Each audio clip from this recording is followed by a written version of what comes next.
حسب معمول اس میں سفید کاغذ تھا جس کے بالکل درمیان میں اردو میں ایک سطر لکھی ہوئی تھی، اس لڑکی کے نام جو کبھی کسی انچاہے رشتے کے بننے کے خوف سے روتی ہے تو کبھی کسی بن چکے انچاہے رشتے کے ٹوٹنے کے خوف سے۔ وہ سن رہ گئی، پھر گھبرا کر ادھر ادھر دیکھا۔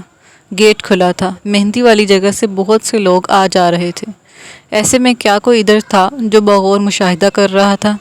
اس نے لفافے کو پلٹا، کورئر کی مہر 1 روز قبل کی تھی۔ ابھی 10 منٹ قبل وہ جہان کے ساتھ پہلی دفعہ بات کر کے روئی تھی، بن چکا انچاہا رشتہ، اور گھنٹہ بھر پہلے ولید اور اس کے والدین سے ملی تھی، انچاہے رشتے کے بننے کے خوف۔ یہ کون تھا جو اتنا باخبر تھا؟ 1 دن قبل ہی اسے کیسے معلوم ہوا کہ وہ آج 2 دفعہ روئے گی؟ وہ خوف زدہ سی کھڑی بار بار وہ تحریر پڑھے جا رہی تھی۔ ابا نکل تو نہیں گئے؟ وہ پرفیوم کی بوتل بند کرتی، مخصوص ہارن اور گیٹ کھولنے کی آواز پر موبائل اور پرس اٹھا کر باہر کو بھاگی۔ مقررہ وقت ہونے کو تھا، آج دلاور بھائی کی بارات تھی، پورچ خالی تھا، تایا فرقان کے پورشن سے البتہ آواز آ رہی تھی۔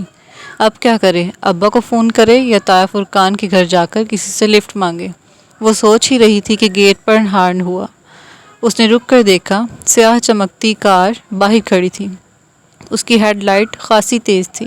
اس نے بے اختیار ماتھے پہ ہاتھ کا سایہ بنا کر دیکھنا چاہا، وہ ولید لغاری تھا، ساتھ فرنٹ سیٹ پر اس کے والد تھے اور پیچھے والدہ۔ السلام علیکم حیا۔ وہ دروازہ کھول کر باہر نکلا۔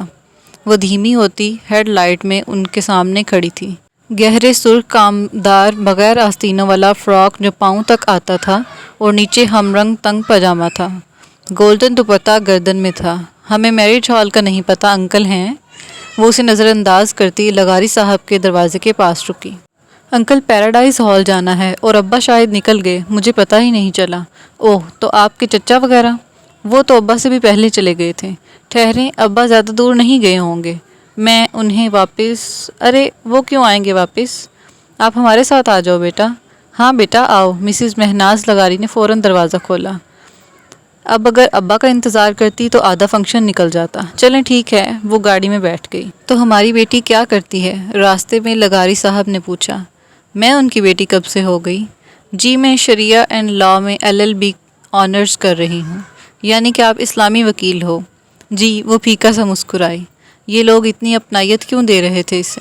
حیا بیٹا، آپ کا شادی کے بعد پریکٹس کا ارادہ ہے؟ کیونکہ میں اور آپ کے انکل تو کبھی اس معاملے میں زبردستی کے قائل نہیں ہیں۔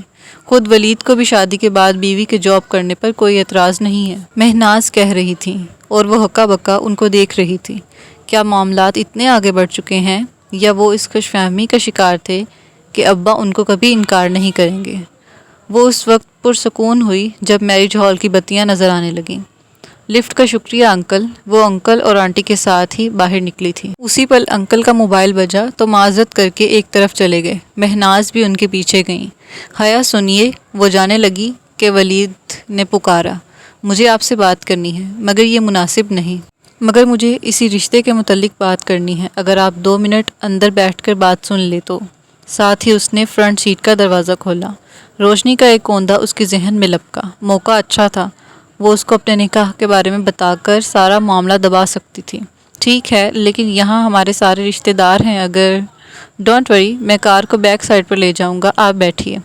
وہ بیٹھی تو ولید گاڑی آگے بڑھا لے گیا۔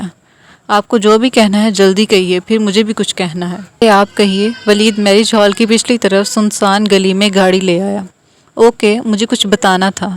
میرے ابا نے معلوم نہیں آپ کو بتایا ہے یا نہیں، مگر میں یہ بتانا ضروری سمجھتی ہوں۔ میرا نکاح میری پھوپھی کے بیٹے سے بچپن میں ہی ہو گیا تھا۔ وہ لوگ ترکی میں ہوتے ہیں۔ کچھ خاندانی مسائل کی وجہ سے میرے ابا ان سے تھوڑا بدظن ہیں اور مجھے ڈائیورس دلا کر میری شادی کہیں اور کرانا چاہتے ہیں، مگر میں ایسا نہیں چاہتی۔ پلیز آپ انکار کر دیں، میں کسی اور کی بیوی ہوں، نکاح پر نکاح نہیں ہو سکتا۔ پلیز میں آپ سے درخواست کرتی ہوں۔ اس نے چہرہ اوپر اٹھایا۔ وہ ایک دم خاموش گہری نظروں سے اسے دیکھ رہا تھا۔ یہ اس کا چہرہ تو نہ تھا جو وہ سارا راستے ڈرائیونگ کے دوران دیکھتی آئی تھی، یہ تو کوئی اور ہی شخص تھا۔ پھر آپ نے کیا سوچا؟ اس کی آواز لڑکھڑا گئی۔ خطرے کا الارم زور زور سے اس کے اندر بجنے لگا۔ کس بارے میں؟ وہ بوجھل آواز میں بولا تو وہ دروازے کی طرف سمٹی۔ اس کا ہاتھ ہینڈل پر رینگ گیا۔ آپ کے اس رشتے سے انکار کے بارے میں۔ ساری عمر پڑی ہے یہ باتیں کرنے کے لیے حیا، ابھی تو ان لمحوں کا فائدہ اٹھاؤ جو میسر ہیں۔ وہ ایک دم اس پر جھکا۔ حیا کے لبوں سے چیخ نکلی۔ ولید نے دونوں ہاتھ اس کی گردن پر رکھنے چاہے، مگر اس نے زور سے ہینڈل گھما کر دروازہ کھولا اور دوسرے ہاتھ سے ولید کو دھکا دے کر باہر نکلی۔ اس کا دوپٹہ ولید کے ہاتھ میں ہی آ گیا۔ وہ بنا پیچھے مڑ کر دیکھے بھاگی جا رہی تھی۔